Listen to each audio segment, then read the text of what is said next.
course. So if you just follow through the best you can, and I will go through it just very, very briefly because I've got a lot for the people that have actually been here for the last couple of weeks now to progress them through. But you guys watch and see, because you'll be seeing something that the first lot would have not seen yet for the first time. So it will help you to make your decision whether or not you want to go on to part 2 or not. So first off, the whole idea of what we're doing here is to create a pyramid which basically gives you an action. You're going along filling in each of the squares with an action that you have done to somebody. We're not seeing the top, that's it. So with an action that you have done to somebody. So there are 7 boxes on the ground, then there is 6, then there is 5, then there is 4, then there is 3, 2, 1 until you get to the very top. So what you're doing is you're starting off with the worst thing that you have ever done to somebody. So if you've got, sorry, you put me off there for a minute because I want to go through in a minute to everybody. So you can change yours. It's only because I put the spotlight on. So if anybody speaks, it still stays on to you. But you can change yours to gallery. Right. Okay, that's better because then I can see everybody. Because I'm going to be asking questions shortly. So for those newcomers, just to give you a brief idea of what you're actually doing or what the pyramid is all about. So you're starting off on your first row with the worst thing that you have ever done to somebody else. So that's your action or deed. Then once you've run out of everything that you can remember in that action or deed, then you start on the words that you've said to somebody that would create or cause them harm or hurt from hearing those words. Then you move on from those words into thought and you get to the very, very top. The basis of this is that you're starting off from the negative and then you're rising to the positive. So you're angry, your anger has now turned to words, and now you're just at the end of the argument whereby you're just thinking about what's just happened. Now that is a brief idea. You're going through your life. So you're looking at from your childhood right the way through to today. So what's the worst thing that you've done to anybody? What's the worst words that you've put together that would cause somebody else harm? And then what have you thought about somebody? And you end up with the last word at the top. Okay, so like I said, for you guys that are starting for the very first time, just follow along because you're going to be gaining something that the first lot did not get first off, because this is my first time in kind of like learning how to teach and how to convey what it is that I'm trying to get across to other people. Right, so the first thing that I'm trying to do... I think you've got a couple of newcomers just arrived. Who's that? Patrick, was you here last week, Patrick? If you'd like to unmute and say. Patrick Stephen? Yeah, hello, good afternoon, good evening. No, I haven't been here last week. It's the first time I've come on. Okay. And also, Norel? This is your... She's with me. Okay, you're both together. First time for both of you, yes? Yeah. Okay, all right. What Arthur's actually said is that because we've got a couple of other newcomers as well for this week. If you just sort of like stay in the background, would you like to repeat yourself quickly, Arthur? Right, so what we're doing to start off the pyramid is that because you're only just starting here today, what I'm going to do is I'm not going to start at the very beginning because it would be unfair for those people that have been here for the last 2 weeks. So for you guys that are just starting, just sit and watch and make your way through what's actually going on, and then you'll be able to make your mind up as to how you want to go forward. Okay, that's no problem. So watch it as we go through. But to give a brief idea quickly, because I haven't gone too far on now, what you're doing at the bottom of the base of your pyramid is you've got 7 boxes. Now, those 7 boxes reduce to 6, 5, 4, 3, 2, 1 to create your pyramid. In the pyramid, you are now going to be starting off with your words, which are the worst things that you've done to somebody. After you've gone from an action or a deed that you've done to somebody, you then go on to the words. So whatever it is that you have said to somebody that has created a problem or anything that's untoward for that particular person, then once you've done all the words, you then go on to thought. Okay? Right, so for you guys that were here last week, what I want to do is I want to just show you. Because I think they're all at different levels. You want to find out how they are, how they got on? I think that one of the newcomers wouldn't have done anything, would they? No, not the newcomers, but the people who've come, because I think somebody said they've done the bottom line and somebody said they've done couple of lines. Okay. So all those people that are struggling with actually putting the words in, can you just unmute and just speak by one? See, I don't really want to put everybody on put everybody up. You like don't have to give out any details. But anybody who's having any difficulties, Pedro. Okay, so I'm understanding we are doing, the first line is the worst thing you've ever done, as in words like, you know, that as in physical. As in physical. So you've got action or deed. Yeah. Okay. So what action you have done to somebody? What's the worst thing that a human being could do to another? And that is kill somebody. Okay, that's what you said. So the next thing that you could do with somebody, and I don't want to be putting words in your mouth, but it could be actual bodily harm where you actually hit somebody. Okay, which is less than killing somebody. Okay. And then the next one would be maybe mental abuse. I don't know. Yeah, okay, let's go for that. Then that's mental abuse. So then you would go along with mental abuse. After you've done all of those physical sides, then give me a word. It's the worst thing you've actually said to somebody. That's the second half of the pyramid. Yeah, but it can, depending on how bad you are or what you've done, you can fill up all of those 7 boxes with all the physical stuff. Yeah, and then it moves from the physical to verbal. What's the worst thing you've actually said to somebody? Then the worst thing you've ever thought of somebody, you know, going from the worst going up. So it moves, so it's gradually lightening your load, so to speak. Okay. And then it goes up to the best thought, isn't it? Is that something like that? Yeah.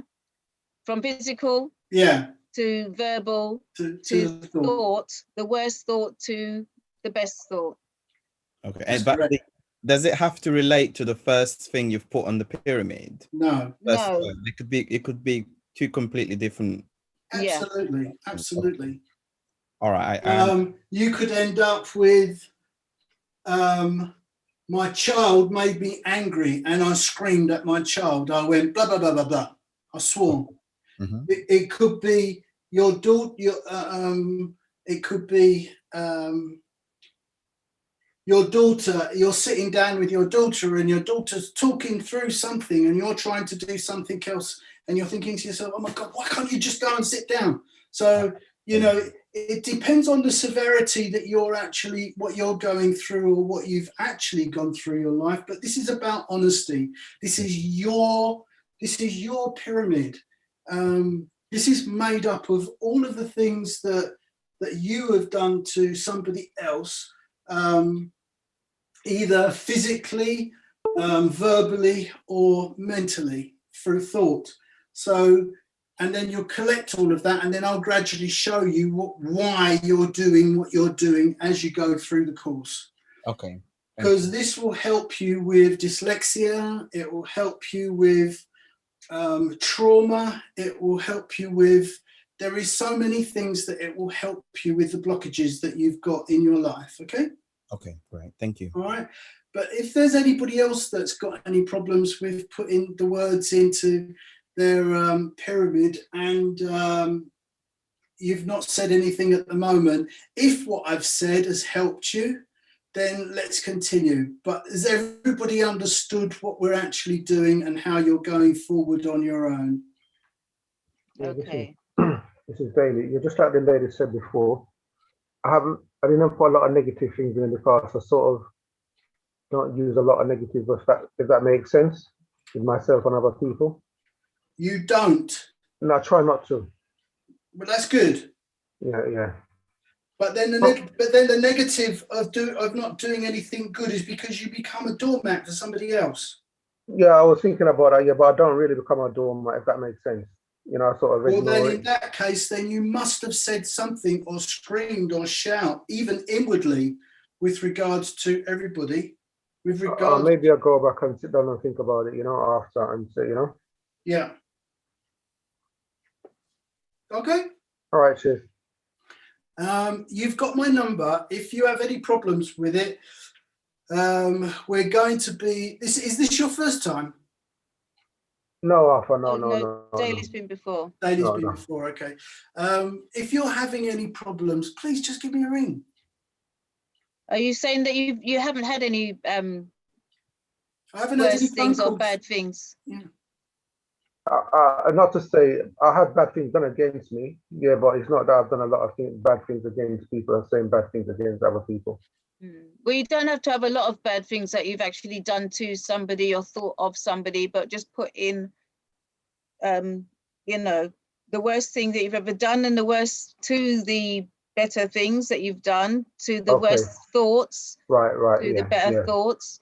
So you probably have a little bit more positives going to the top than others. That's right. Your positive could be starting on the next line. In fact, your positive could be starting the second or third word. Okay. Right. But what you're doing is you're going through it all, looking at your childhood right the way through, if you've been through divorce. Yeah, and that's what I thought about down on the bottom as a child. Yeah. Okay. Yeah, because it's about you. Yeah. It's not about what has been done to you. It's about you. So you're looking within. So you're helping to heal yourself from within. Yeah. Not what other people done. Yeah. Okay. Cheers. Okay. Not what people have done to you, but what you have done to them.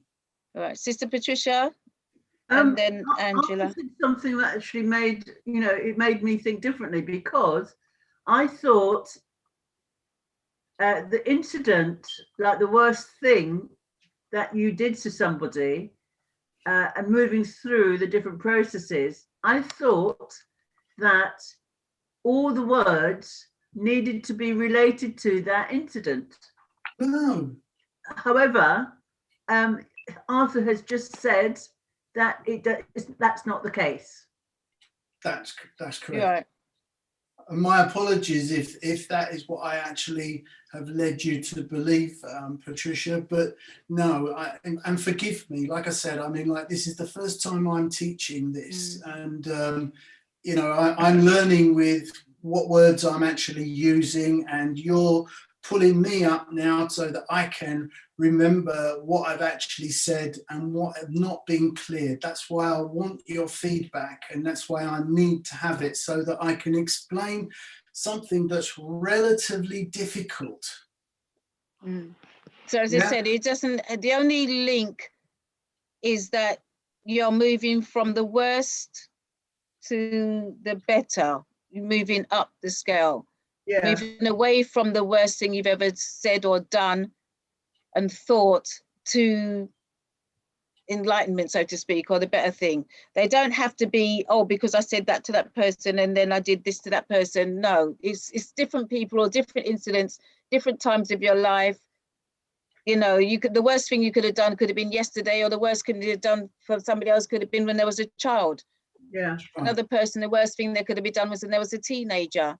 You know, it doesn't have to relate to anything. It's just that if you can think and remember the worst thing you've ever actually done to somebody, that's what you put in a box. The second worst thing might be 10 years later or 10 years prior, or, you know, something else. So it doesn't have to go in chronological order either. That's right. You know, you can jump to the worst to back to the good, better, and back over again to the next step. Yeah, because I mean, if you look at it logically, I mean, somebody's already mentioned that if you use the, we've said that the worst thing that you could do is kill somebody. The next one is ABH. Well, in the scheme of things, verbal abuse, verbal abuse could possibly come next. You know, on there, or a slap, or a hit, or a punch, or a kick. Exactly. Or even if you chuck something at somebody, I mean, that's the worst thing you could have done. Yeah. Yeah. Like, or somebody. Pedro? Sorry, so it's like a kind of like a traffic sign system. So you have the the red being the severe, and then yellow, and then going to the green. Is that what would the green depict to you? So the green would be the top part of the pyramid, the forts, the good deeds, or the lesser deeds. Yeah. And then the red being that, you know, like you said, kill and murder, or I don't know, physically, you know, abusing somebody. Yeah, those are the bottom boxes. Those are the lesser boxes. So there's 7 at the bottom. That's where you put, as you said, I suppose that would be your red. You put all the worst things that you've ever done. Okay. In those boxes. But if you haven't done too many bad things to too many people, then you may only find you fill 2 of those boxes or 3 of those boxes, and not all 7. And then you become from the physical, what you've done, worst thing physically you've done to somebody, to the verbal. What's the worst thing you actually said to somebody? Yeah. And then you move up to the worst thing you've ever thought of somebody or thought of something. As I said, it doesn't necessarily have to be a somebody. It could be a thought of something. Could be the government. Yeah, it could be. Could be a next door neighbour. Yeah. Could be your workplace, your boss. What's the worst thing you could have thought about your boss? Yeah. The wife locked you out the other night for coming home late. All right, thank you. Okay, cool. All right then. So, Patricia, did you still have another question, or was that? No. I'm sorry, I forgot to put my hand down. All right. Is that everybody? You've done it again. Anybody else got a question? I know there's a couple of newcomers have actually come in, but basically we're just going through. We can't. I think you got the gist of what we're doing with the boxes. It's 7 boxes. We're making a pyramid, 7 boxes going up to 1. So the bottom is the worst thing you've ever done physically, and then moving forward. And as you're moving up, you're going to the worst thing you've ever thought, said, to thought, and to the top you get to, you know, the best thing that you've ever said to somebody. And we'll talk to you about setting up a new course for the newcomers that's actually joined us. Arthur? Yeah. Okay then. So what we'll do then is we'll move steadily on. Now, what I'm going to do here is I want to demonstrate to you an action, something that's happened, okay? Right, so I've picked a cloth, so I'm going to put the cloth there. Sorry, gone too far forward. Sorry, I'm going to think of, sorry, I actually went straight too far forward there for a minute. Cloth is right down there. Right, so here we go. What we're doing now is I'm looking, what I want from everybody is if you unmute yourself, and then I want you to shout out words from an incident that I am about to give you as to what words are missing, okay? So, the incident that I'm going to give you is, I'm walking along and I fell over. Yeah? The incident that I'm giving you is that I'm walking along and I've fallen over. Yeah? Pain. So, what is going to come to your mind first? Now, what I've put down here so far is I've put down fall is my first word. Second word is I've hit the floor. Third word is I've reacted in some way. Fourth word is I've said something. So as I've fallen, I've gone, oh, damn. And the last word is that I'm sitting down on the floor and I'm thinking about something. Now, could you all tell me in your own words what other words would come to you if you were in that particular kind of action? What words have I got missing up here? So I've got fall, hit, react, say and think.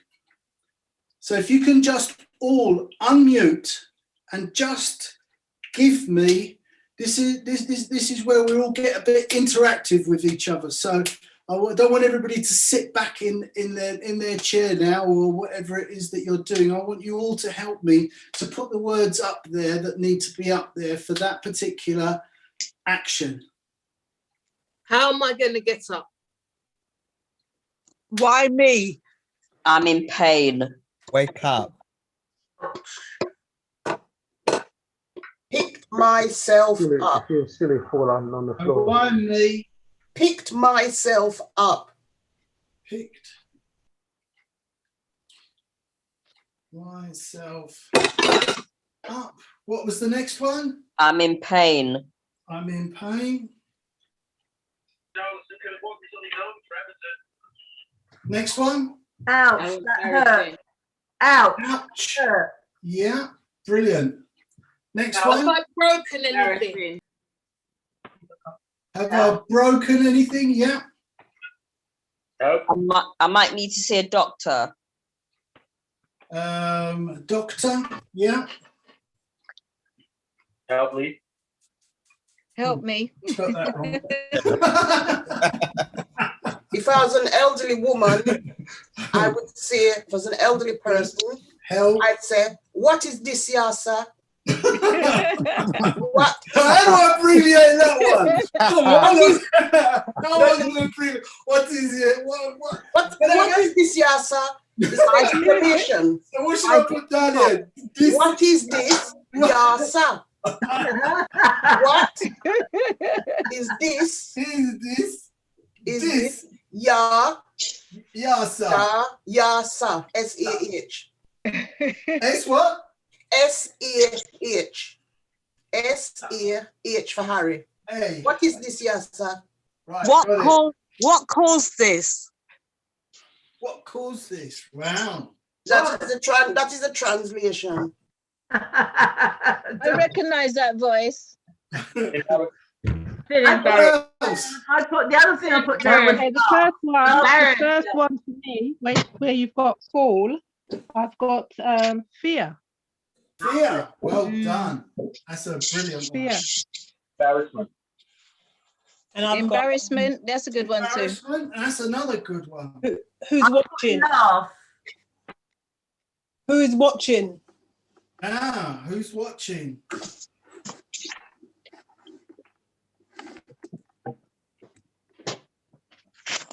How about is somebody going to help me? Is.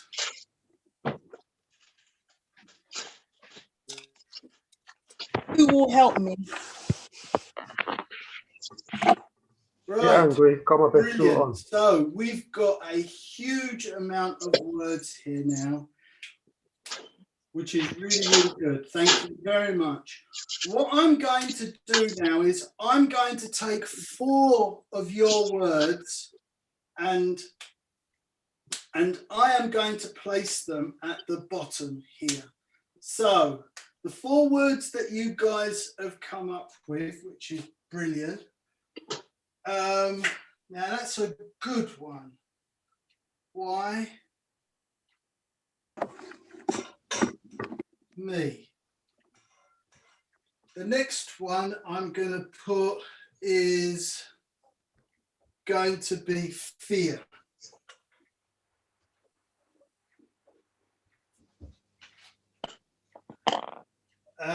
The next word that I'm going to put is going to be embarrassment.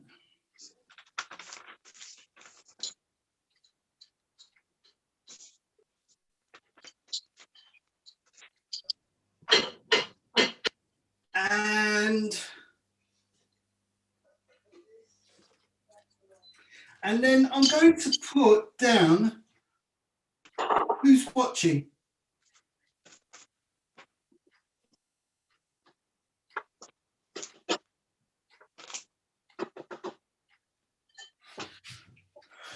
Right, so here we've got our first one, which is why me. The next one we've got, well, let's just change the colour.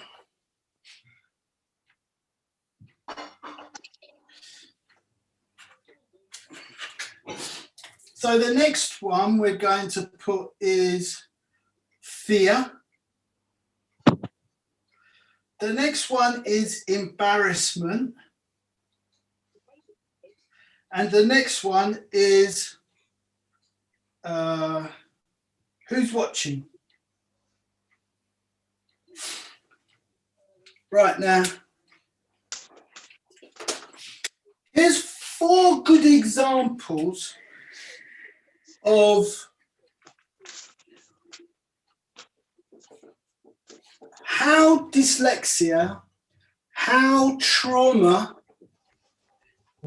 and how these words are now going to be in your life for the rest of your life until you've dealt with those particular words. Now, from the moment you fell over, which let's say that you were 10 years old. No, we've got the word embarrassment and we've got who's watching me. Let's say that you're 20 years old. Yeah? So you're a 20-year-old male or female walking down the road and all of a sudden you fall over. Now, why me sticks with you at that moment of that trauma. That word went bang and hit me. Yeah, bang, hit me. Why me? The next word was fear. Bang, hit me. The next word, embarrassment. Bam! And then the last one, which is who's watching. Now, all of those particular actions, all of that information has gone into your head, and what has happened is that it's come to a dead stop. They have now imprinted on you a problem. So from then on, when you carry on through your life, you are now associating these words, why me, fear, embarrassment, and who's watching. All of those words that come up now for the rest of your life until you deal with them are causing you a problem. In other words, you're at work and the boss says something, and he says something in front of everybody. Automatically, you will now say to what will hit you in your mind is, oh my God, who's watching?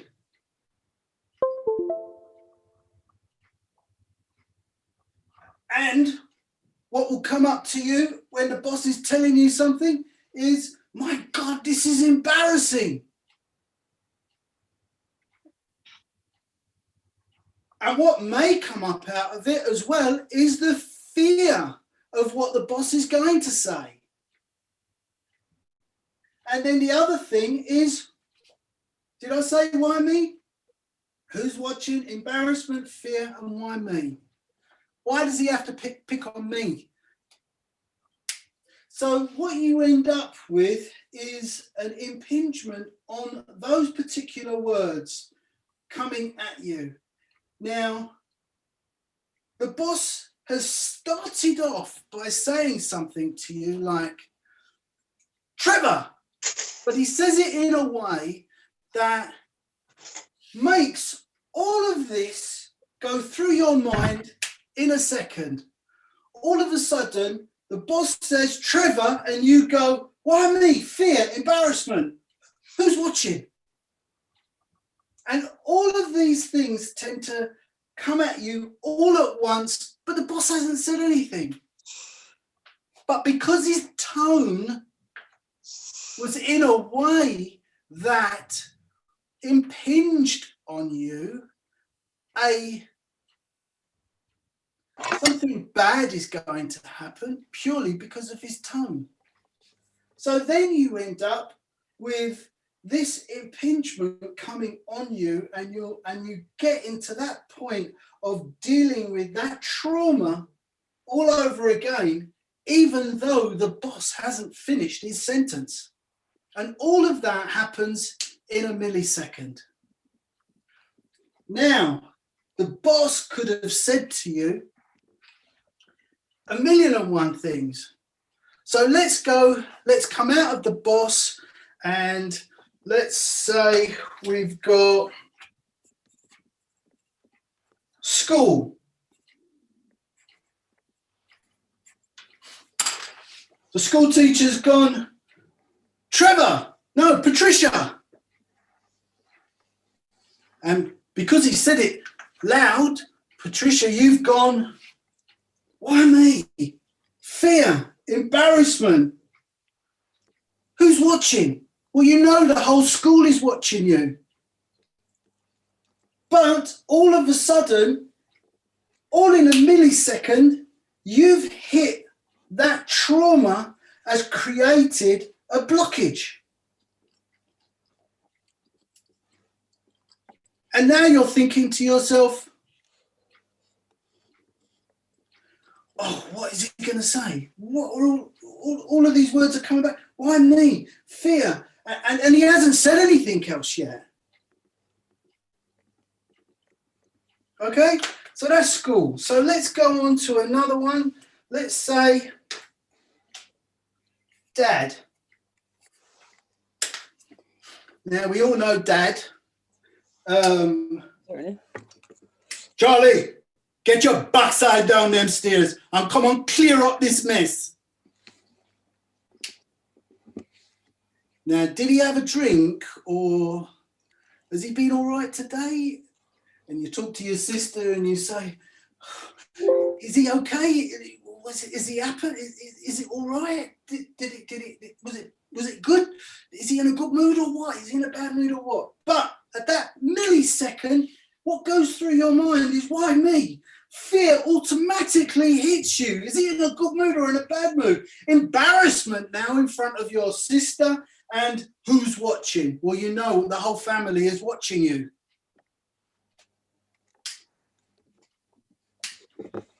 So what you've done is you've enacted all of these moments of pain or trauma in your life have now impinged on you so that it affects you now whenever you end up with having a problem or you're put in a situation which is causing you a problem. Now let's look at dyslexia. Now, the part of dyslexia that I'm going to be going on to is you've gone to university and you're doing an English lesson and the teacher says to you, Charlie, can you read out the next paragraph for me? Patricia, I want you to do it afterwards. Pedro, could you do it after him? Shazzy, could you do it next? And so on. And then all of a sudden, bam, bam. Why me? Fear, embarrassment. Who's watching?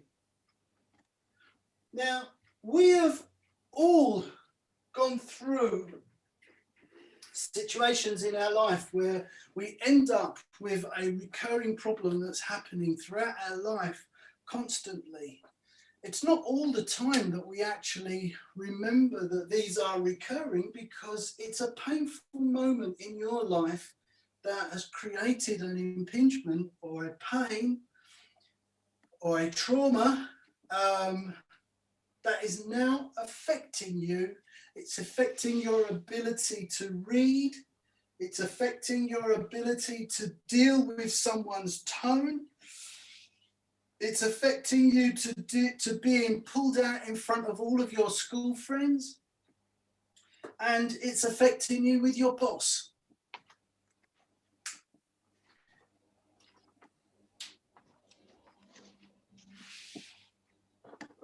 What happens after that trauma is now dyslexia.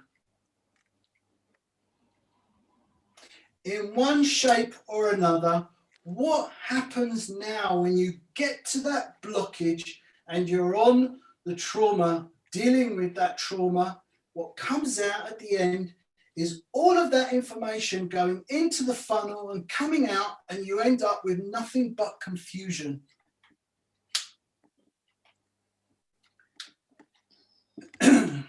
And this is what dyslexia, this is the reaction of dyslexia.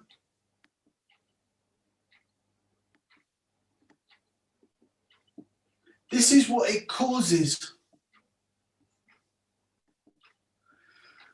It causes this problem that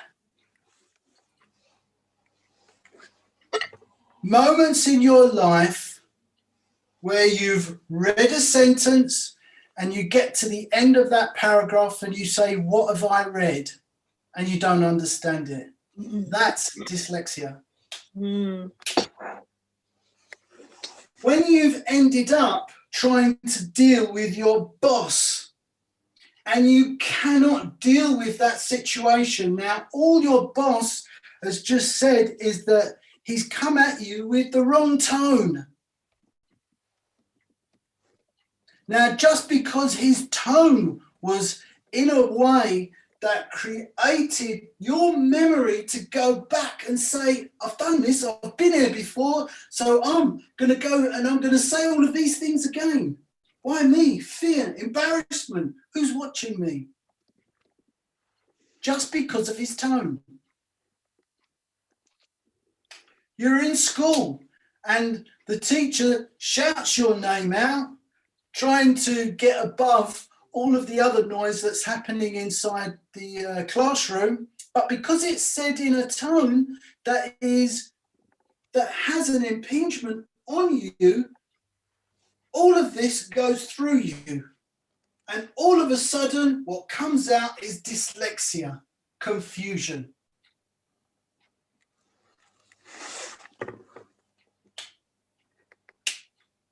Your dad. You know that if your dad is in a bad mood or just come from the pub or is at the friends over, you know it depends on whether he's had a drink or if he's in a good mood or not. But the point that I'm trying to get to you is that try to remember moments in your life when this is reoccurring. Every single time it comes up. Now, I've used the word tone, but it could be, you know, the raised voice, like I mentioned before. It could be anything that's any kind of situation that you're put in that recalls all of these particular things that have happened to you. What comes out when you go through this, and this happens in a millisecond, and in that millisecond, you get to a point where everything just goes blank. And you can't think any further, because the reactions that's coming out of there is, oh, fear. Who's watching? Embarrassment. Now, the brain is very, very clever, because what it does do is it will find a way of trying to get on in life. So other words that have happened, like hit or fall or say, will just literally just go straight away through and not have any problems with understanding.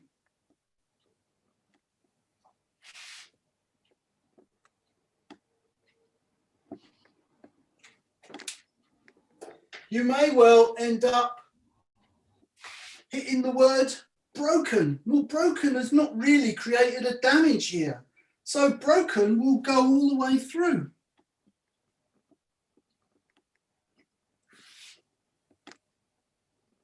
So you don't have a problem with anybody using the word broken or in a loud voice or in a tone that's really, really bad. All of a sudden, that's fine for you to get along with.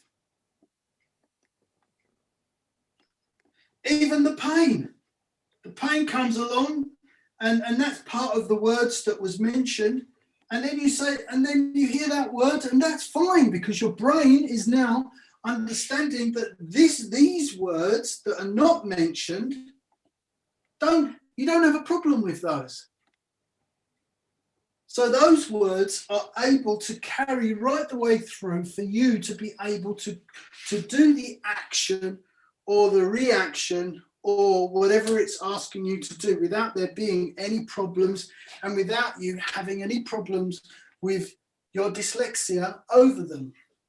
And that's purely because they've gone past the trauma point and they've been able to go onto the receptor where the action is okay for you to be able to complete normally.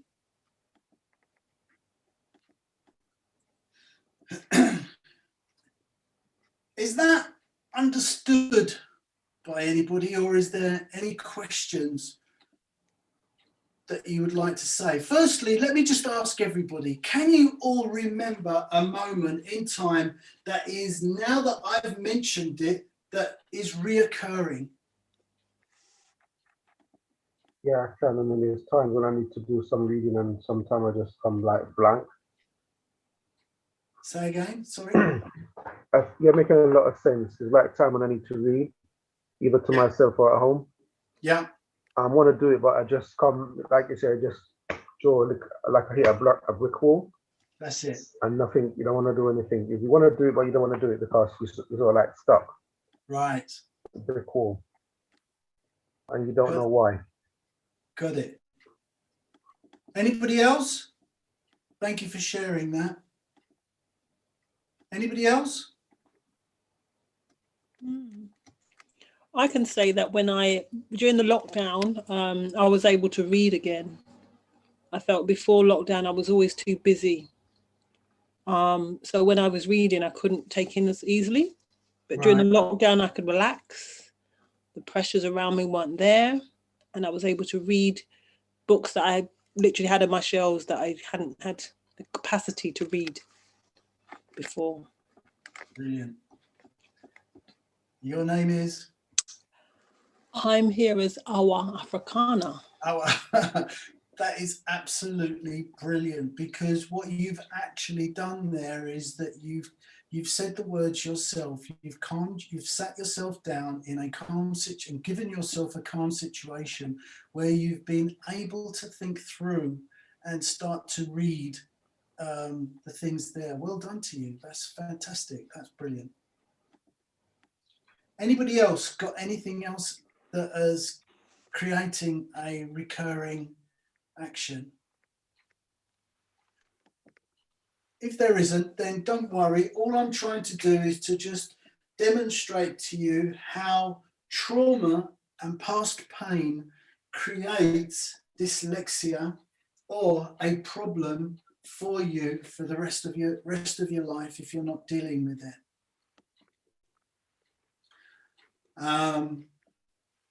And hopefully this is what the course that I'm putting together now, which is the pyramid, and we're dealing with one particular aspect of it, which is this particular aspect of it, is dealing with trauma, dealing with dyslexia, and dealing with the problems in life that we find very, very difficult to get over. So the barriers that are created because of life.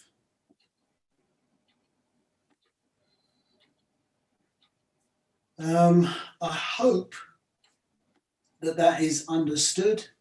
And if you continue on the course and go through, I will show you how to remove that trauma and deal with each of these words individually.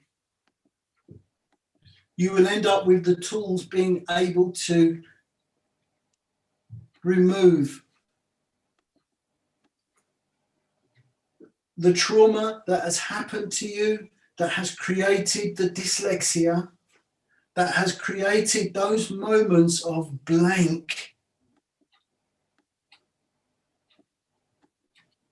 in you, those difficult moments in life.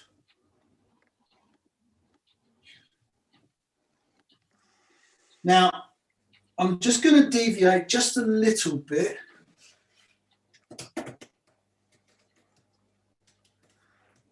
Just because we've still got plenty of time. And I'm going to say this. How many people here are married?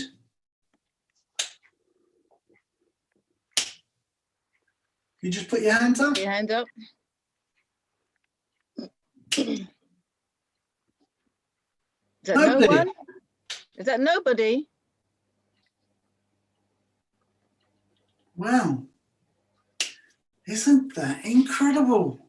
No, you could be married in spirit. But are you married? Yes, I'm married in spirit. You could be married and divorced. Okay. But that wasn't the question though, was it? No, it's not. I'm just asking. Right. So, all right, does partners make a difference? Do you have to be married? No, you can have a partner if you've got a partner. In spirit. A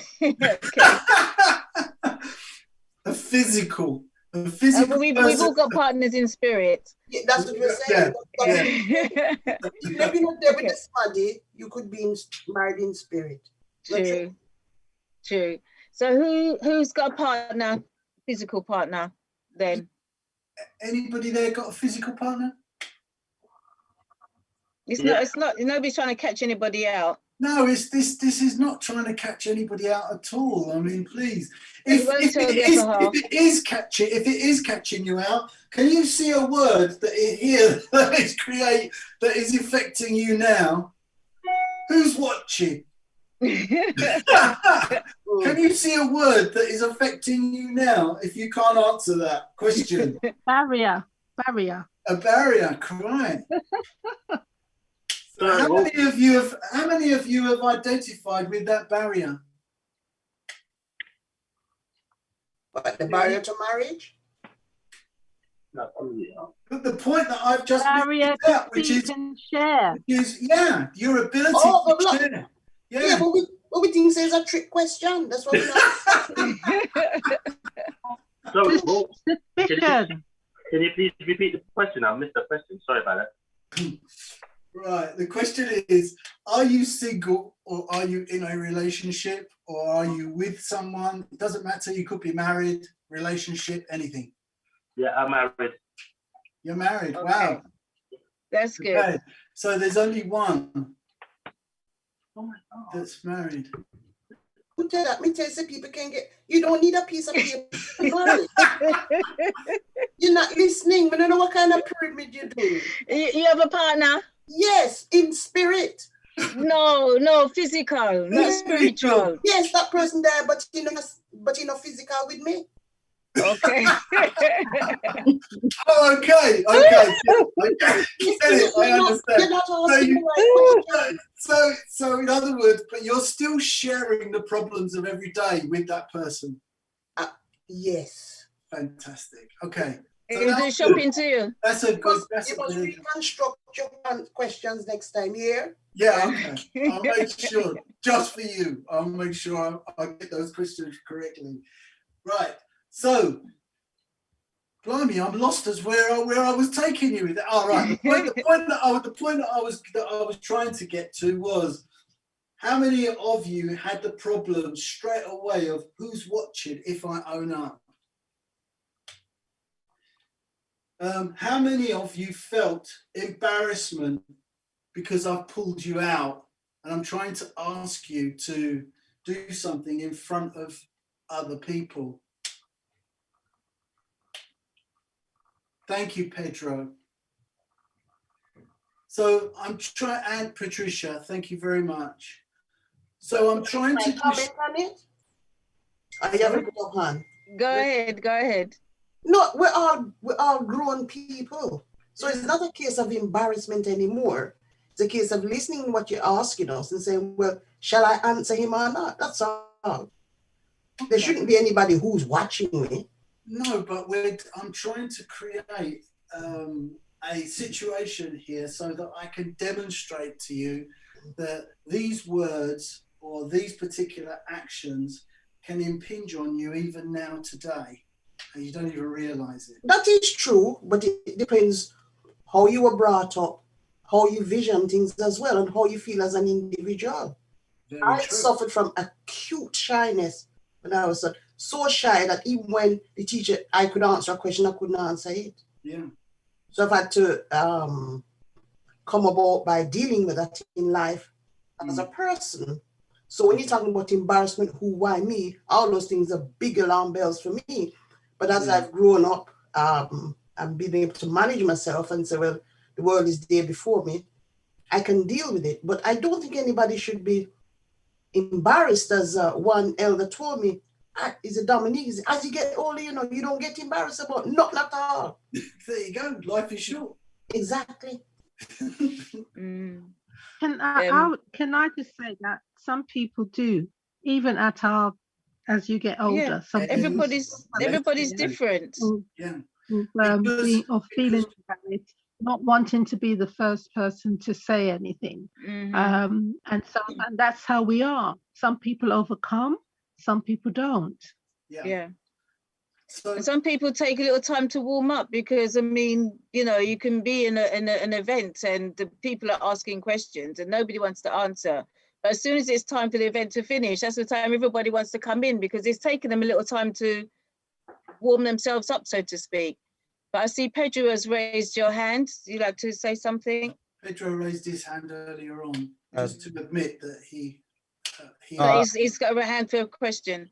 Yeah, I was gonna say, I think you do get embarrassed, because it's like at work, for example, if you're called to present something, you would have all those emotions, you would have all those feelings, and that would, instead of you focusing on what you need to do, you'll be focusing on those. Well, I find that you focus on those sort of things that you were saying. Yeah. Then it kind of it takes away from what you're supposed to be doing. Yeah. So all of a sudden you then become blank, and then you can do a few words. Yeah, I can do this, but the words that you actually want to say just become a complete blank. Yeah. Thank you again, Pedro. So I think that everybody more or less understands what's actually happening to you at this point where trauma hits to you. Now, I know that it's not going to be totally fixed on you, because all I've done is I've just opened the door for you to now go forward and from this evening, and you'll be able to go through every single day, and you'll come up against situations like these. On your phone, get your notes and just write down, yeah, when so-and-so did, but this is purely for yourself. And just write down all of the things of the impingements that are happening in your life as you go through each day, and just write down what's actually happening to you. This is going to help you while you adjust from sitting back and not reacting or not confronting, to bringing you forward to a point whereby you can actually try to do something, or want to do something, or realize that there is something that you can do. So write it down, and then it will help you throughout the course in order to help you to understand what's actually going on. Because the course will open the doors for you, and it will show you where all of the problems actually are. But you come into this world on your own, and you're dead on your own. And unfortunately, where it comes to your own problems, each and every one of us is unique, because each and every one of us has responded to a problem completely different to the next person. And that's why when you're writing your pyramid and you're putting in the things that you have done to somebody else, that only you can put those words in. This is all about you. And I'm trying I'm trying very hard not to put any words in your mouth, so that all of the words that you put in your pyramid are yours. Now, there's no examination pass at the end of the day. Have I done this right? So if you're thinking, have I done this right? There's a problem in your life with that particular word. There is a trauma that is linked to that. Have I done this right? I don't want to appear to be stupid in front of everybody or embarrassed with everybody. There is a word that is impinging on you from creating whatever it is that you're doing.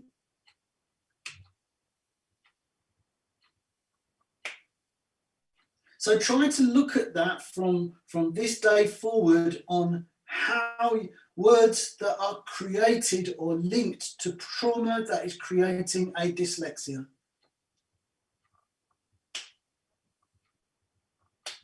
But can I ask, Arthur, when we do the pyramid, do we send it to you or do we keep hold of it ourselves? You keep hold of it yourself. What I do want from you is I will be sending you a questionnaire at the end of this evening, those people that have finished all three. And in that questionnaire, it will ask for your first and last word. So the first word that's at the very first at the beginning and the very last word. Okay, I've completed my anyway. Well done. Fantastic. Yeah. And it doesn't have to be spot on, because as you go through the course, don't forget you're opening a door that you're only partially able to open it now. But as you go through the course, you'll be able to stand up in front of everybody here and talk to everybody, which I will give all of you the chance to be able to do that at the end of the course, because all of the barriers you would have got rid of. Okay, so this is today is the ending of module 1. Am I correct? That's correct. Okay, so module 2 would start next Monday. Well, that's yet to be defined yet. I mean, Auntie Jean and I are still kind of like looking to see what the numbers are going to be like, because every week we've ended up with people joining. So we know that there is possibly room for another course that's going to be going through for beginners, for another 3-week course for beginners. But how many people are actually going through onto the next course to start opening the doors to and dealing with this trauma and the dyslexia? Okay, so perhaps could you say what we need to do to go on to level 2 or move on to? All you need to do is complete your pyramid. Then once you've completed the pyramid, fill out my, in fact, you don't even have to fill that out by then. It's just complete the pyramid and understand. So your level of understanding is you understand what a trauma is. You understand that words that have impinged on you through your life has had an effect on you. Could that be situations as well? Yes. That could be situations as well. That absolutely, absolutely. Anything that you find that is difficulty in trying to anything at all that you're finding difficult in life to deal with that has created a barrier, we want it out in the open. You need to be, I want you to be able to write those down in your little notepad or whatever it is that you're doing. When Auntie Jean says buttons, that really, really hurts. When my sister shouts at me, that really hurts. When my husband says blah, that really hurts me. Brother, sorry to cut you. As unfortunately, I hadn't done your 1 and 2. This is my first time. Yeah. So just looking at what you're putting forward, would one be able to, by taking down notes of how they feel and how trauma is brought about, are you saying it will some form of healing, it will heal us, or enable us to deal with the issues at hand? Exactly. That is what I'm hoping it will do, is that it will highlight a particular area in your life that perhaps maybe you're only looking at for the very first time. Well, brother, see, you come in there, you're my daddy, and you call my name, and that is an issue. Yeah. Might turn around and say, stop calling my name. That's right. Because stop calling my name. Yeah. So would not bring about some form of friction? Of course. Also, is war you looking? No, it's not. It's not war. I'm just looking at the way that it's affected you. Mm. See, there's going to be people here where their father has spoken to them and they don't have a problem with their father even screaming. Mm. There's going to be some people here that if you scream, they're going to go on the floor in the corner and they're going to scringe up and they're going to go ready for the blows. So you're looking at psychology as well? Well, I don't know if that's what you call it, psychology. I'm only just trying to explain. I'm only just trying to help you with what I've actually done. If you were here on the first, then you will understand that I've gone through this particular journey in order to create and manufacture this particular product, which I've been able to do, to go from invention, in other words, it was in my head, manufacture it, and now have it on sale. Wow! And the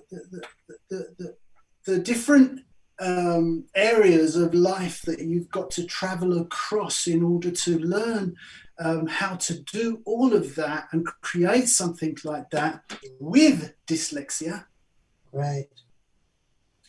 Is what God gave me a gift to be able to write it down so I can, and I never knew that this is what was going to happen. I just knew that I was writing incessantly. And yeah, you're doing it beautifully, I must confess, very beautifully. I think I have to commend you for it. Yeah, I think I'll have to pinch myself on your second module. Okay. Thank you very much. Well, lovely. Thank you very much. So that's what you need to have done to go on to the next one, and that you understand the pyramid, and that you're beginning to understand the words that are having an effect on you. Yeah? Don't forget, these are two completely separate things. This is what has happened to you, and this is what you've done to somebody else. You need to pull the thing up a bit because we can't see the top of the pyramid. That's it. Yeah? Yeah. So this is what's happened to you, and this is what you've done to somebody else. Yeah, completely different. I'm going to open the door to some amazing things that you're going to be able to do. Hopefully, you'll be able to do what I've done, and you'll be able to go across from being able to, what could I say, be a barrister and stand up in court and say, Your Honour, if I read to you Tomlinson versus Arthur in 1956, this was allowed because Arthur sat down when Tomlinson looked at him. You will be able to argue in court with a judge. There is going to be no word that anybody will be able to say to you that will make you wince.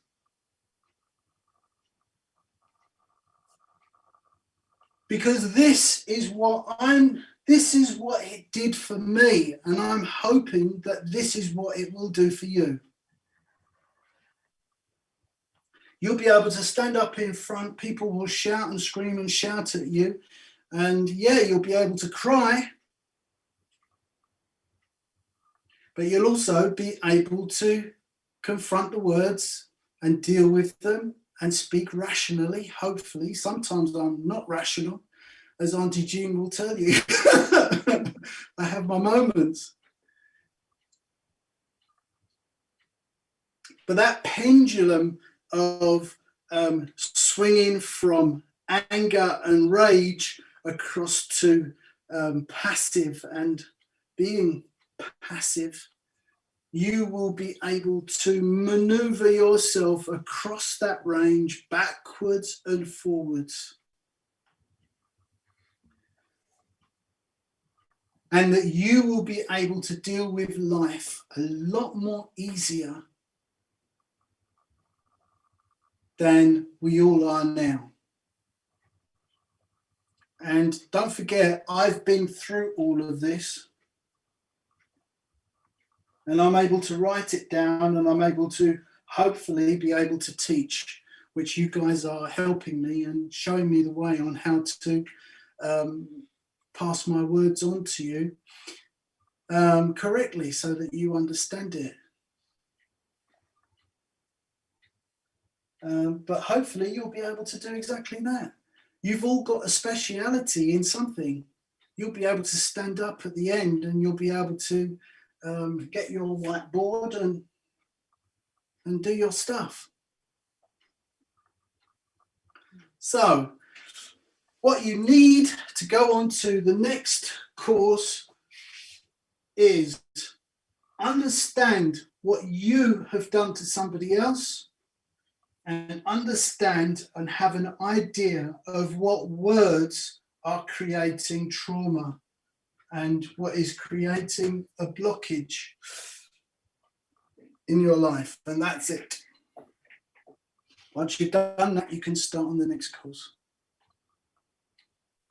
Start to rewire everything.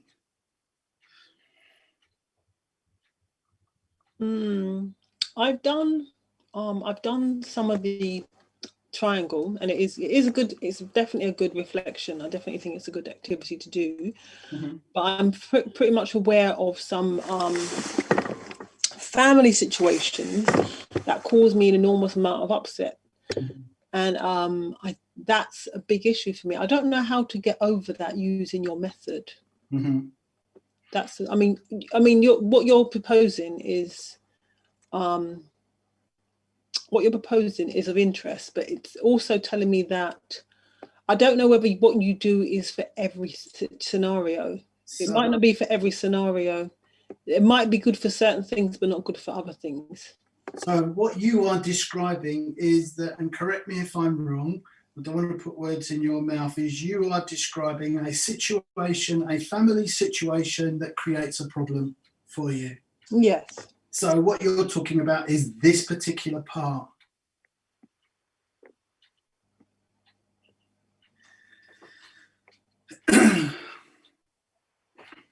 All right. Now, if you hold on 2 seconds, I'm now going to open a door for you. All right. And I'm going to open a door for everybody. Let me do this demonstration for you. Right.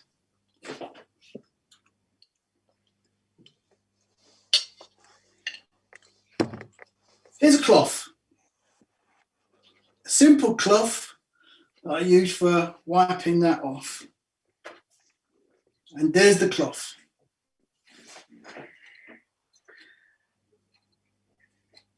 The intellect says, there's a cloth. The intellect says, the cloth is crumbled up.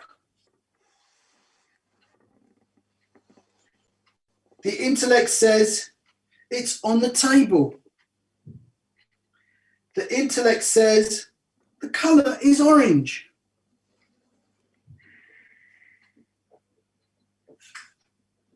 Yeah? Intuition says, I can see what I can see. Intuition says, it is what it is.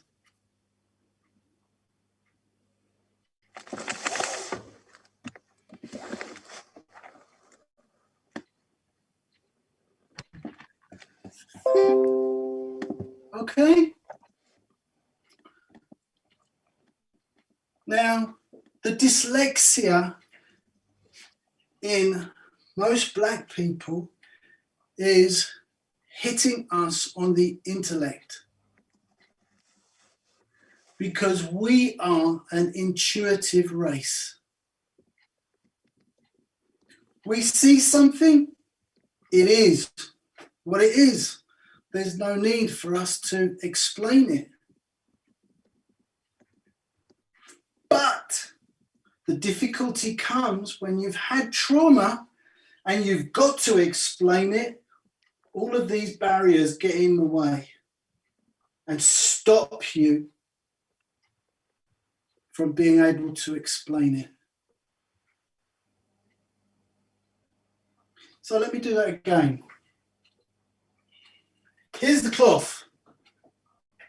The intellect says the cloth is crumpled.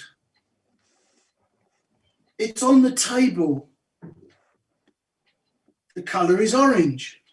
Obviously, I could go on and I could go on and I could go on. I can only see two corners. Oh, I can see one edge. Can you see what the intellect wants to do? It wants... Can anybody tell me? Talk and talk and talk and talk. Give you excuses. It wants information. Yeah. But you're saying you're trying to, the intellect wants you to express all of that. Thank you. There's the word. What's your name? Little more. Sorry? Little more. Little more. Little more. You two more. That's wicked. That's exactly what is happening. Thank you. You know, that is exactly what is happening. It wants to express itself. But we're intuitive. Nobody's taught us. Nobody has ever taught us that our intuition is important. All people are telling us is that intellect, you've got to go to university, you need an ology, you need a blah, blah, blah, you need this, you need that. Otherwise, you've done your homework because you need this and you need that. But when you go and you sit down and you try to understand all of these things, bam.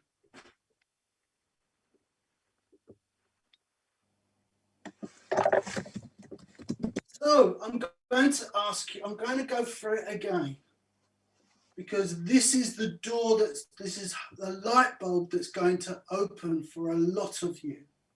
There's the cloth. The intellect says the cloth is crumpled. It's on the table. The colour is, it's orange.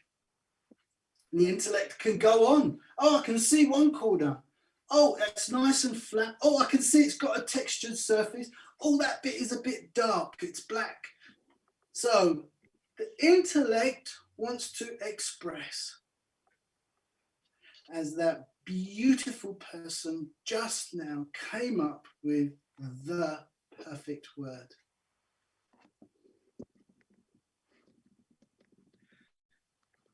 Intuition says, it's a cloth.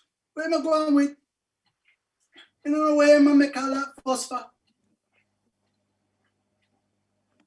Pick up the cloth, man. This is it.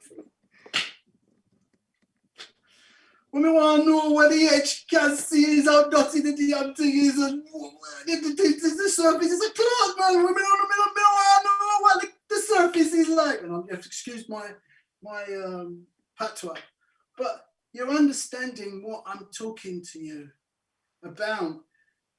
This conversion from intuition to intellect is what's causing your problem. Brother, are you saying that's for the majority of us as African people?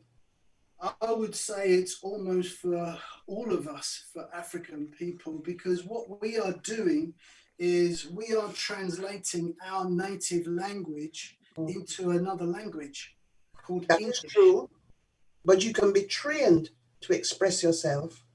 Yeah, you can.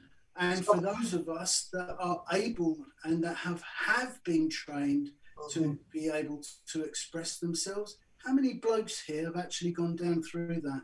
How many women here are more able to express themselves than any man here? Not necessarily any man there. The reason why I was able most probably to answer your question about the two theologies is because I went to university and I had to use verbose language to explain just one little item. And I did art, and you have to express art. And if I went along and told somebody the Picasso painting, it exuded warmth, passion. Then you go into the history of the painter. Then you go into the history of who asked the painter to paint the painting, and so on and so on. Picasso was paranoid. Eh? Picasso was paranoid. Yeah, right. You know, you even had to learn that as well. But this is what I'm saying. You will be able to express yourself because now you're actually seeing where the problem lies and what you need to do. I'm going to be showing you this is where the problem lies, and God is going to help me show you how to deal with it. And trust me, once you've opened this door, there isn't anything that you won't be able to deal with. In fact, I'd like to say to you that you will find it hard to shut up because you're going to be expressing yourself constantly. Now, those of us that have really experienced trauma in a way where we've been beaten, for us boys and men that have been experienced the ideology behind being a male, hopefully we will bust all of those, because I am of the opinion that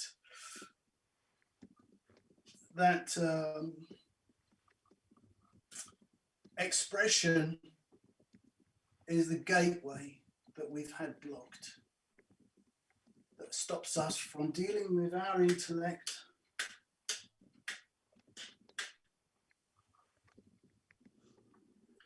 and stops us from moving forward. So, it's a question. Yeah. The foundation of this is partly to do with our education in this country. More than part. I think it's to do with it. I mean, put it this way: if God blesses me with any more children, because my child at the moment is 30, now I know what I know.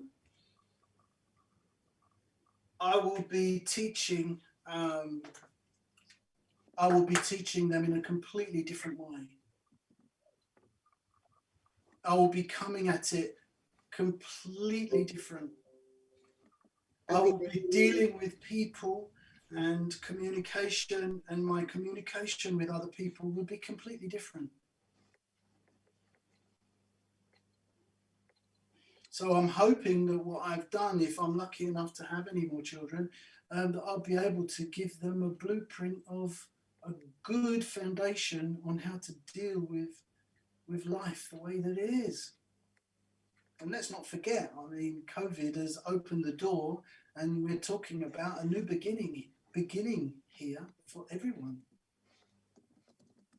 Totally agree with you.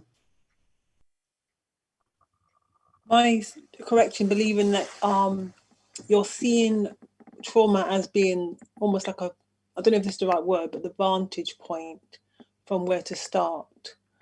And you're saying that if you had more children, so you might be considering, I don't know, fostering or adopting or something like that on top. But you're seeing that everybody has trauma. Maybe that's what I'm reading, and being conscious of that,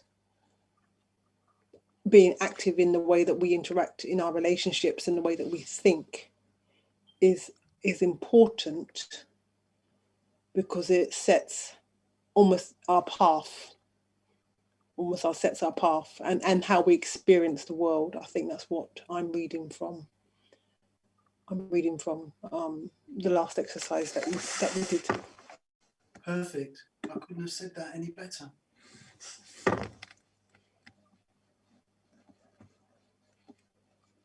You know, once we know what the problem is, we can deal with it.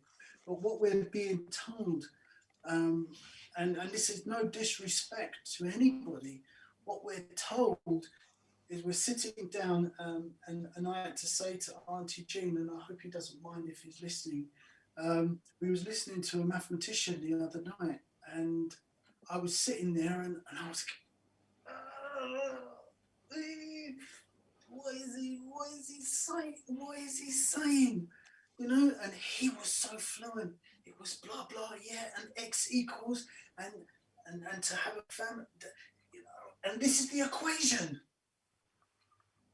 You know, and then I'm sitting there and I'm going, Jesus, my God, to a dyslexia, this is another nail in the coffin. Yeah, I can do it. Yeah, I can do it. No, you can't. Because of all the barriers that you've had to deal with through life. Don't forget, I mean, the children of today are being taught by the police, and the way that the government is that you don't belong. They're out on the streets and they're creating problems because all of the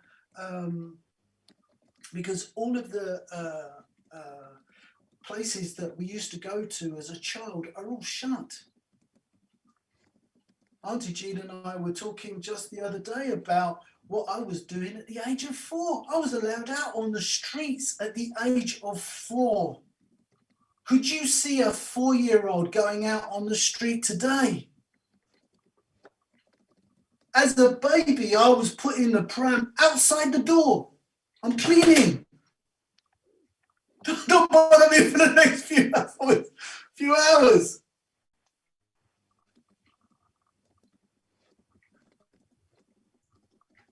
You know, so you look at life, the way that things used to be as opposed to how they are now, is completely different. And the tools that you need to be armed with, because your children are indoors more often now, especially, I don't know what age, what's the age that people let their kids out now? On their own, on their bike? What age have you let your child out? Well, there's the story of the young boy, the 15-year-old who went missing. That just sows more fear, doesn't it? 15. His parents said that, the story I read was his parents said that he'd just been indoors for weeks and weeks and weeks. And then the day that he goes out, he goes missing. Oh, gosh. So look at the things that people are dealing with now.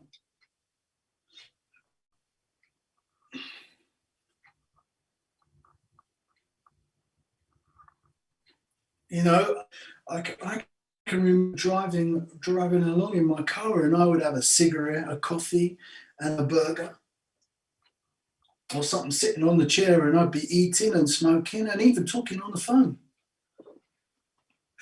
Now, I know I sat in my car and I wondered how I did that. Kind of like unlearnt it over the years.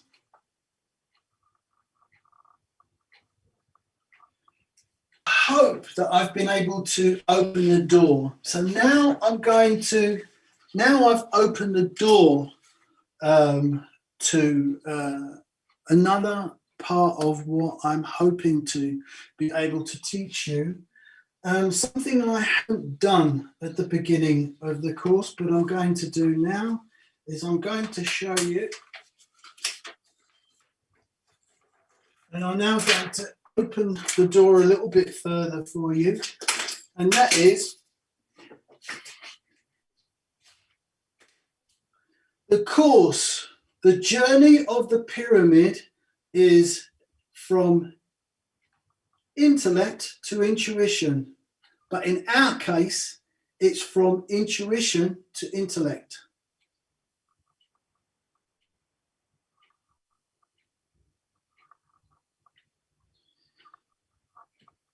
The next thing that I'm going to say is that the full course gives you one side of the pyramid. So this is one part of your life.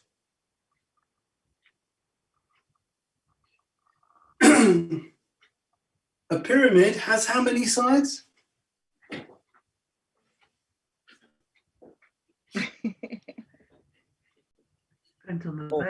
Three. If it's that way. 4. We said 5. Yes.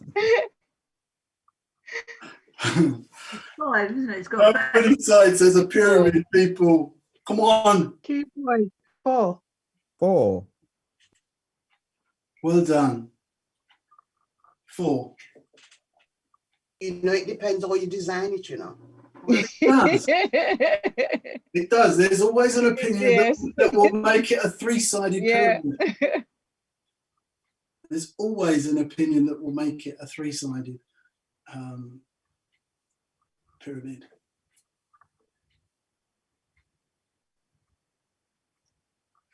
Okay, so it says 4 sides. So there's 4 sides.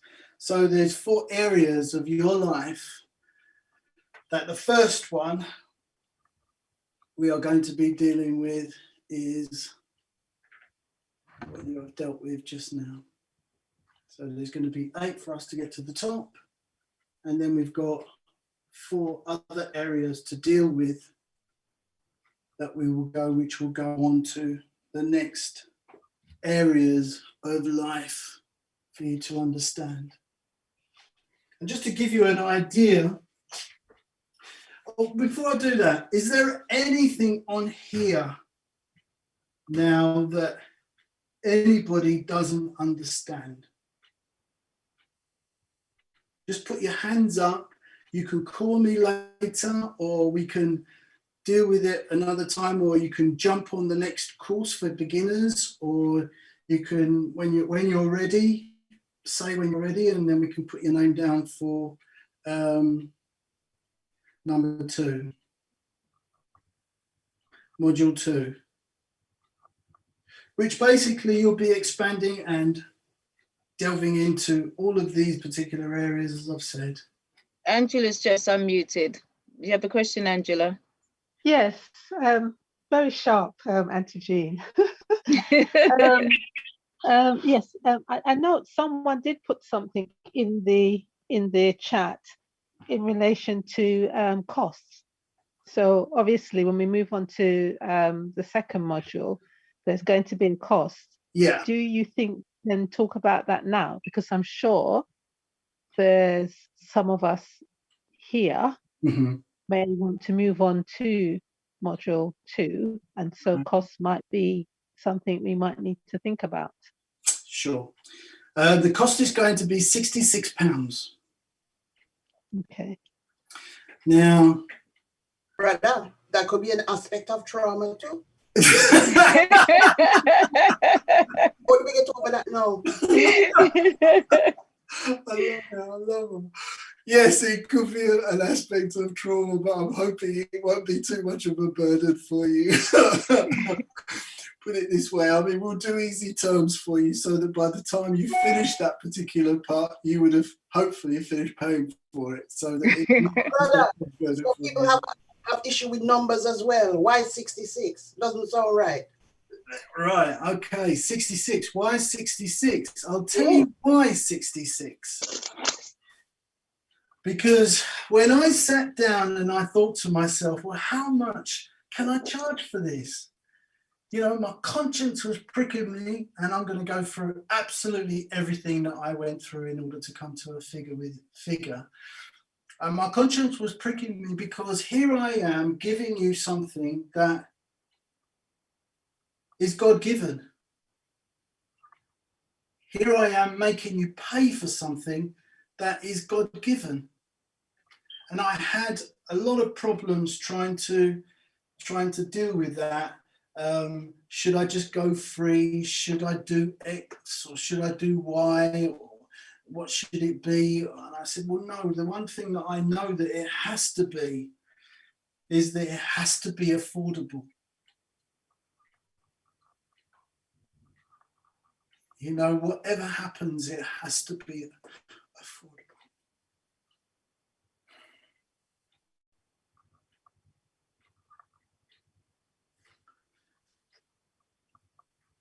So that £66, that's for per Right, module or for all the modules? Sorry?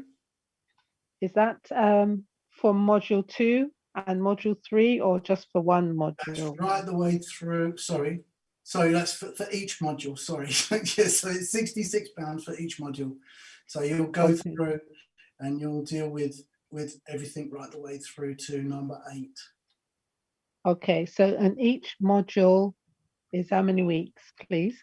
Each module. Or how many sessions? Well, I'm gauging that now. I know that it's actually going to be 3 weeks is what I've been able to get through. This is the point that I wanted to get through to be able to show these two. Now, the guys that started at the very beginning, would you say that you've come to an understanding of what's on the board now over the 3 weeks, or would you have wanted 4 weeks? No, I'm fine. I think 3 weeks. I got it. You've got it. Yeah. Thank you, Pedro. Is there anybody else that's gone right the way through that thinks that 3 weeks? That was Angela. Angela, right. Okay, brilliant. Pedro's giving his thumbs up. Yeah. So I mean, I'll stick with the 3 weeks. And then see how it goes. There's going to be some people that need a little bit more time, and like I said to you, you can phone me anytime. If you've got any problems, just give me a buzz and I'll go through it. Well, as you said, there's all the option of jumping on the beginners, the next beginners. And also those that want to go back can go to jump onto the beginners. But I was just wondering, and perhaps you guys that have gone all the way through the 3 weeks can help me here with this one. If I was to say to everybody, just look at the first module, the 3 weeks, would that be enough? Or do you think that it's still, for new beginners coming on the course, or do you think it's still need for us to go on for 3 weeks or 2 weeks? If everybody watches the first one and then I explain for 2 weeks. Well, for me personally, first week I was really baffled about how I was going to complete the pyramid. Yeah. Because I didn't understand and I couldn't think of any words. And I think that I'm such a nice person that I've not done anything bad in my life. So I don't know how I'm going to feel even that first line. Mm-hmm. But then the second week, when you began explaining again to new people who had come on the course, I understood. Yeah. Brilliant. And it was simply time that didn't permit me to complete. Okay. So today I've come on and I've completed it. I completed it in like 5 minutes. Yeah. From when I started, and I'd only done the first line. Brilliant. Because my understanding had become greater. And I realized that if I start from when I'm a child, I can now see where I am as an adult. Yeah. In how like the last 2-3 lines, I did them very quickly. Yeah. Yeah. But my initial was the first line and the second row, because I just couldn't think. And maybe I was intellectualizing it and making it harder than what it really was. So once I relaxed, it came to me and I did it. So hopefully I've done it correctly. Brilliant. But yeah. Brilliant. Super. So it's opened the doors and it's helped you in just the last in the last 3 weeks. So that answers the question really, that we do need to do the 3 weeks, and then just keeping the recordings for backups for them. The discussion is good, actually. The discussion is good. Good. Because it does help you to kind of dispel whatever you're feeling, whether it's a fear or lack of confidence or being unsure.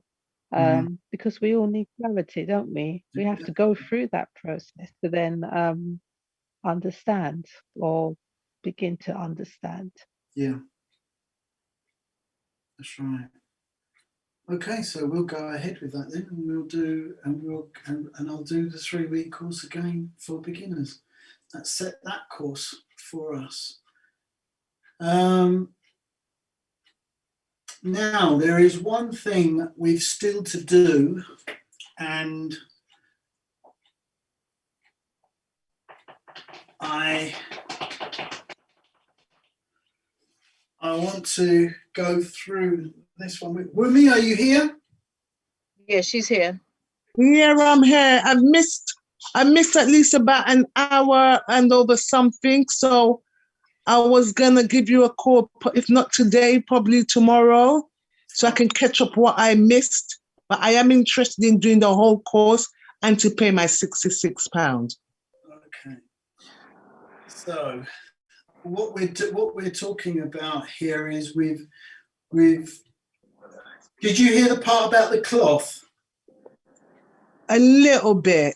Did you hear the part about the dyslexia and? No, I didn't. That one I didn't. No. You didn't get that bit. Yeah. Okay. Now, what I want you to do then with me is I want you to watch the recording first. And once you've watched the recording, then come to me and say to me, Arthur, I didn't quite get this particular bit, or could you explain that a little bit further for me? Okay, so how do I get the recording?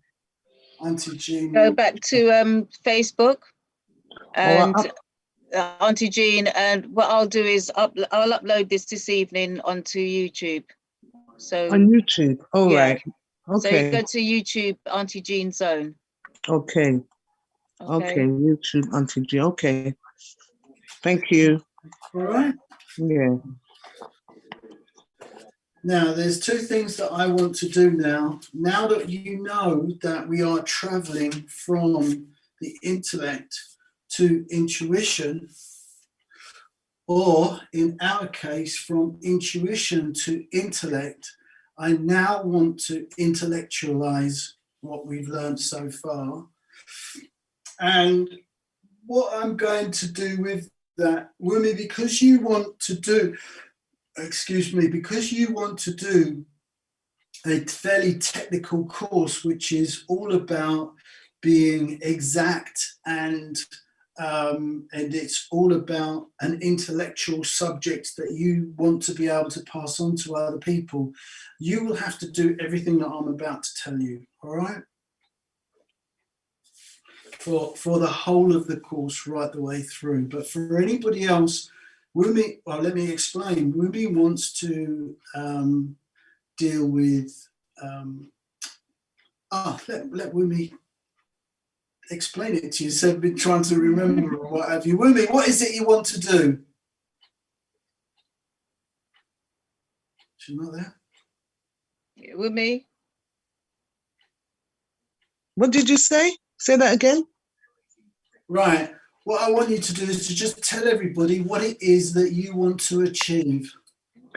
I want to go to university to learn a school of natural medicine.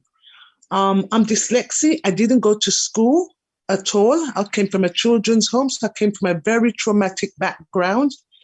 And I did try to go to university to learn international agriculture. I failed in the first year because I had to be very good at science. And it took me 6 years for me to learn chemistry, biology, and physics. So I'm going back to, I'd like to go back and study our School of Natural Medicine, but I need to get this trauma, whatever's in me, I don't know, to come out so I don't feel so blank. I'm like blank. My mind is blank when I'm studying. Okay.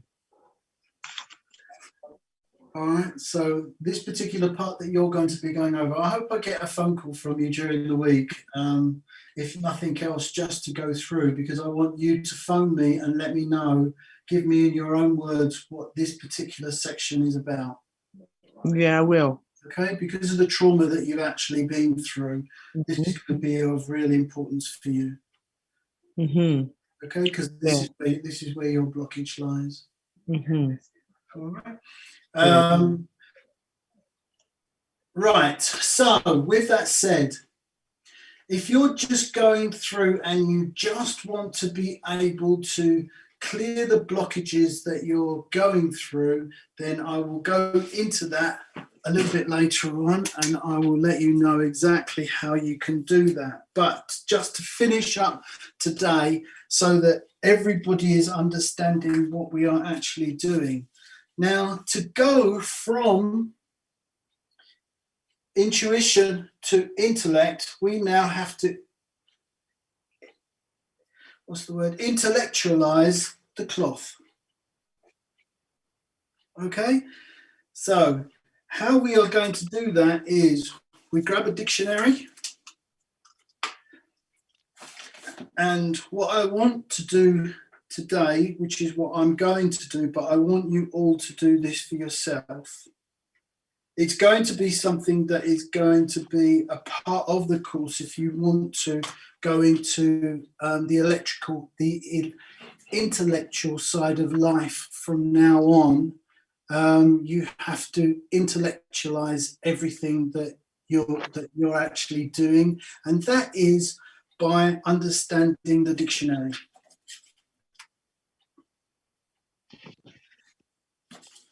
And perhaps I might do something that might help people to understand a little bit more. Brother? Yeah. Could you give us a reference for the dictionary as well? It will help. Or a very good one. I just want to just lay down some bits and pieces. I don't want to go into it too much. I just want to show you what you're going to be doing during the next 8 sessions, the next 8 courses that you're going to be, modules that you're going to be going through, and what you'll end up having to do. Okay, so what we're doing now is we're going through from intuition to intellect. Now, what I want to do now, like I said to you, is to intellectualize this. And how we're going to do this is we are going to look up the word intellect. Now, in fact, let's do it the other way around, because we're traveling from intuition to intellect. We'll look up the word intellect, intuition first. Now, this is something that I want you all to do as part of a homework, all right? And that is, I want you to gain a full understanding of the word intuition. And how you do that is you go to the dictionary and you look up the word intuition. Now, I'm going to read them out to you rather than you reading it for yourself.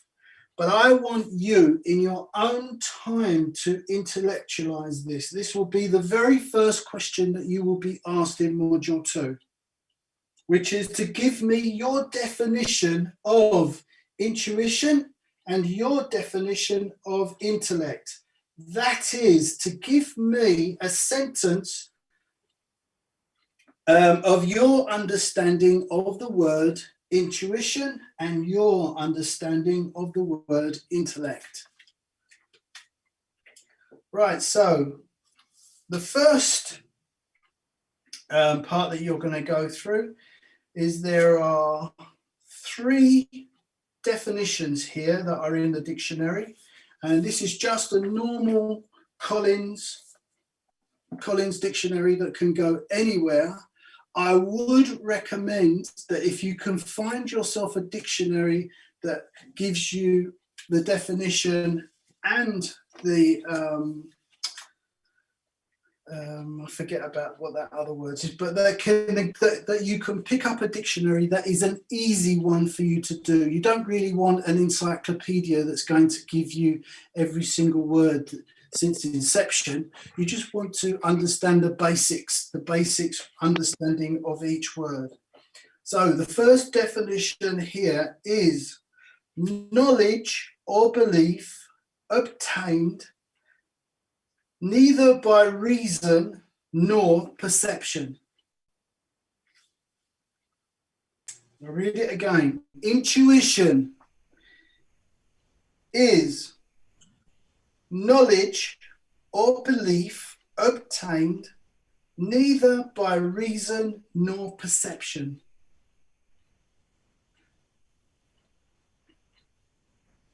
Now, you may well find that you've gone through that and there's a word that you don't understand. Now, if that word is that you don't understand, could be perception. It could be knowledge. It could be obtained.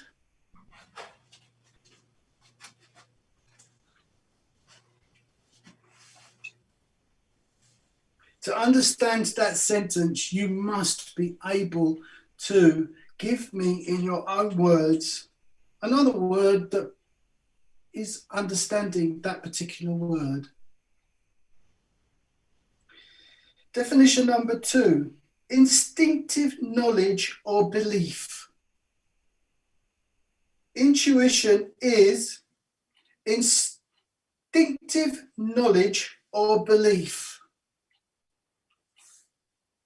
Now, the key word there is instinctive. So it's what comes naturally. The cloth.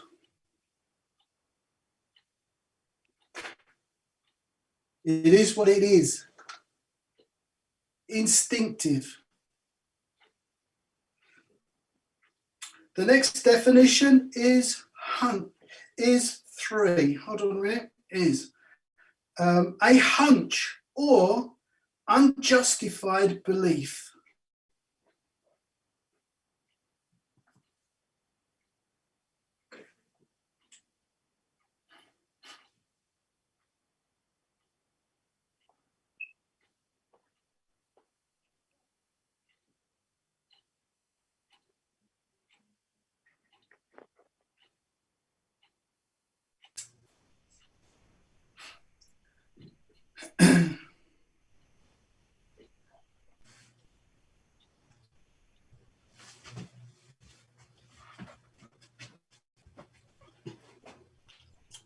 You going to sleep, brother? No, man. All right. We're still here. Yes, that's good. I'm just thinking. The next thing is, once you are now trying to intellectualize everything, depending on the dictionary that you get, and like I say, try and get a fairly easy dictionary that you can use, you will end up with the derivation. And the derivation is where a word actually started from. Don't forget, we come from Africa. And we are trying to translate a language that is not giving you an understanding of where the word came from. All we're given is the English side of where a word comes from. So in you intellectualizing a word, you may well need to go back to your language so that you can develop an understanding between your language and the English language. But brother, sometimes there is no translation of some African languages into European language. Exactly. I'm a poet, so I know how to get around certain languages by using poetry. And what's another word for using poetry? I would say a succession of words and songs which enables one to express themselves. Okay, so there you are. You've created a way for everybody else to look at their language. If they can't find a word that will fit the equivalent in English, there must be a song that will help you. Yes.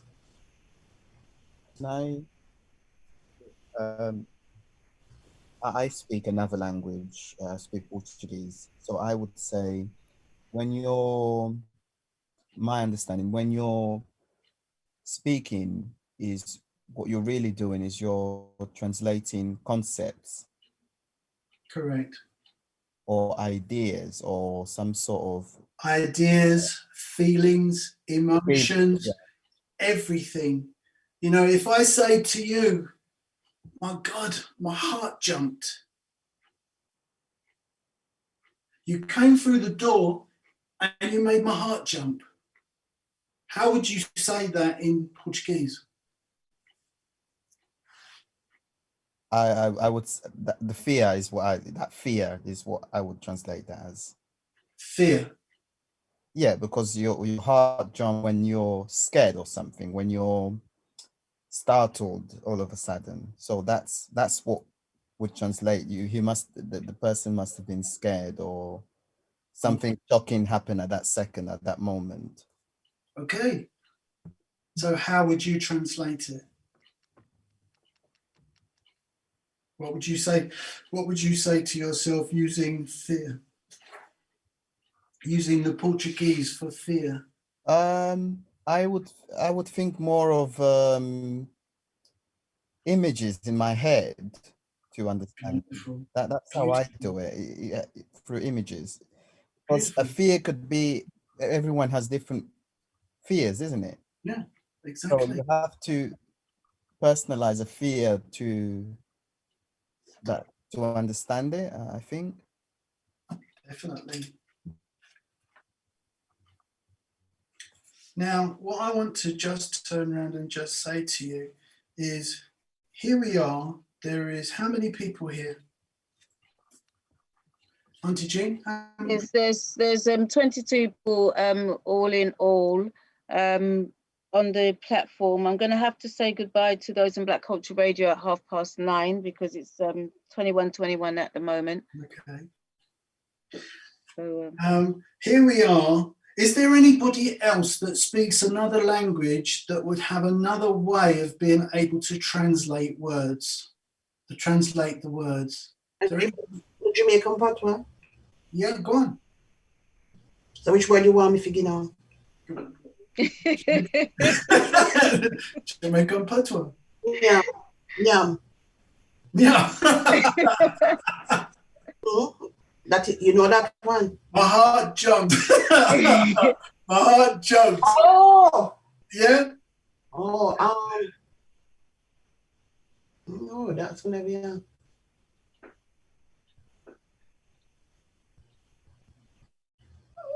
We say kuya misia. Say that again. Sorry, you got me there. Kuya misia. Kuya misia. Queer. Oh, what that mean? Queer, look here, queer. Oh, look there, queer. I know the first part. Where you there? What the second part? Where you there? Sorry? Where you there? Kuya misia said, and said, look what's happened. I see I'm here, like you're saying, I'm here, look what's happened.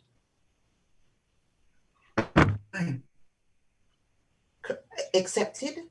Accepted. I've got a Jamaican dictionary, I haven't gone into it yet. It is what it is.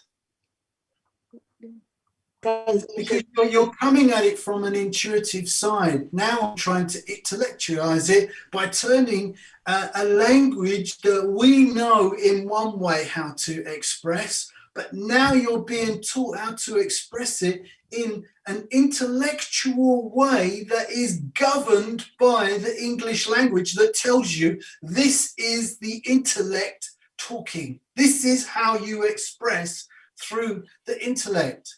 But yet, we have heard one person say song and the other one say through picture. Translation. You couldn't have asked for anything better, because a lot of us come from those languages that are based on pictures and song. My mum used to sing every single day, especially when she was doing any hardship, washing. On the scrubbing board, I don't know how many of you can remember, there was a ribbed board. Yeah. And bent over in the bath and and go into. Nowadays, it's just press the button and is the electric paid. And that procedure was take out the talking and leave the whispering. Really? Yes, when you're scrubbing clothes, Mama said you must take out the talking and leave the whispering. And I, up to this very day, I don't know what it means, but it's obviously what you were saying your mother used to sing. So maybe she was taking out the talking and leaving the whispering. There you go. There you go. So already we're able to understand that there are various ways that we are coming from as a native people, learning a language and a way of expression, taking into consideration the trauma that we've had.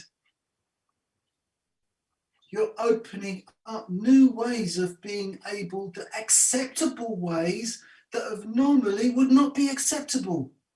But now you're accepting song and pictures and Jamaican patois as being acceptable, because it is acceptable. It is what it is. It is what it is. Or other word, see it there. That's right. See it there. And it's pink, by the way, not orange. Well, there you go. So to go on and look at the derivation as to where the word is, this says C15 from LL, which it basically means it's Latin.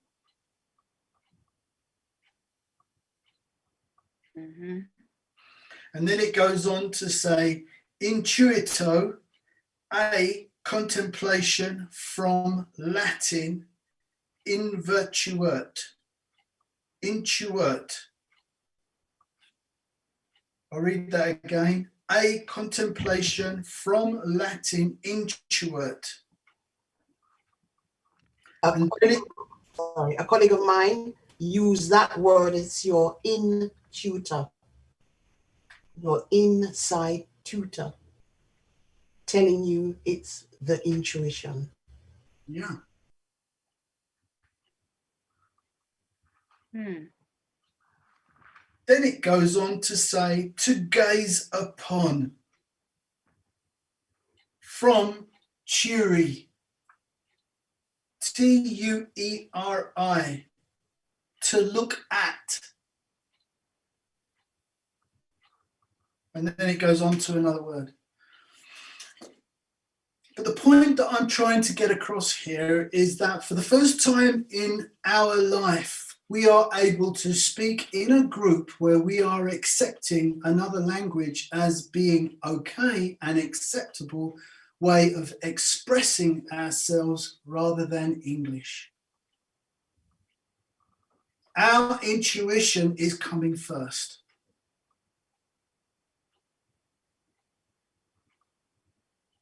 And if you notice, as you go through looking through the dictionary to clear all the words or gain greater understanding of the English word, try to look at your language and see how you would interpret that word. Would you be able to interpret that word in a poem? Would it be a metaphor? Very easily. Would it be a song? Or would it be a picture? These are all acceptable ways of understanding. But you've been told it isn't. But now I'm telling you that coming from intuition, this is very much acceptable. And you're going into the intellect.